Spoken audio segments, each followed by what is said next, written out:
দ্যূতের সভায় যুধিষ্ঠির যখন সমস্ত কিছু হারিয়ে ফেললেন, রাজ্য, ভাইয়েরা, এমনকি দ্রৌপদী পর্যন্ত, তখন কৌরবদের মুখে দেখা গেল বিজয়ের হাসি। কিন্তু সেই হাসির আড়ালে লুকিয়েছিল মহাভারতের অন্ধকার অধ্যায়, বনবাস। দ্রৌপদীর অপমানের পর শকুনি বলল, আরও একবার খেলো যুধিষ্ঠির, যদি জিত ফিরে পাবে সব। ধর্মরাজ যুধিষ্ঠির ন্যায় ও সততার দায়ে বাধ্য হয়ে আবার পাশা খেললেন, আর হারলেন। শেষে ধৃতরাষ্ট্র নিজের বিবেকের তাড়নায় পাণ্ডবদের একবার সুযোগ দিলেন, আরেকবার খেলো, যদি জিত ফিরে পাবে সব কিছু। কিন্তু ভাগ্য যেন স্থির ছিল, আবারও যুধিষ্ঠির হারলেন। এইবার শাস্তি হল পাণ্ডবদের 12 বছর বনবাস ও 1 বছর অজ্ঞাতবাস। রাজপ্রাসাদের সেই গৌরবময় জীবন থেকে তারা চলে গেলেন অরণ্যের নির্জনতায়।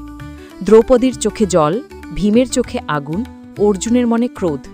আমি শপথ করছি একদিন এই অন্যায়ের প্রতিশোধ নেব। কৃষ্ণ এসে তাদের সান্ত্বনা দিলেন, এটাই ধর্মের পথ, ধৈর্য ধরো, তোমাদের সময় আসবেই।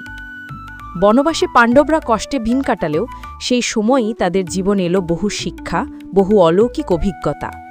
অর্জুন গেলেন স্বর্গে অস্ত্র শিক্ষা নিতে, ভীম পেলেন গদাযুদ্ধের কৌশল, যুধিষ্ঠির পেলেন জ্ঞান ও ধৈর্যের পরীক্ষা। দ্রৌপদী সেখানে প্রতিদিন স্মরণ করতেন অপমানের সেই সভা, আর হৃদয়ে পুড়িয়ে রাখতেন প্রতিশোধের আগুন।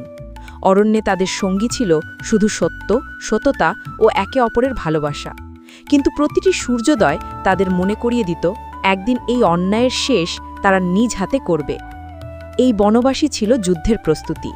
এই নীরব অরণ্যের ভেতরেই তৈরি হচ্ছিল কুরুক্ষেত্রের বজ্রনাদ।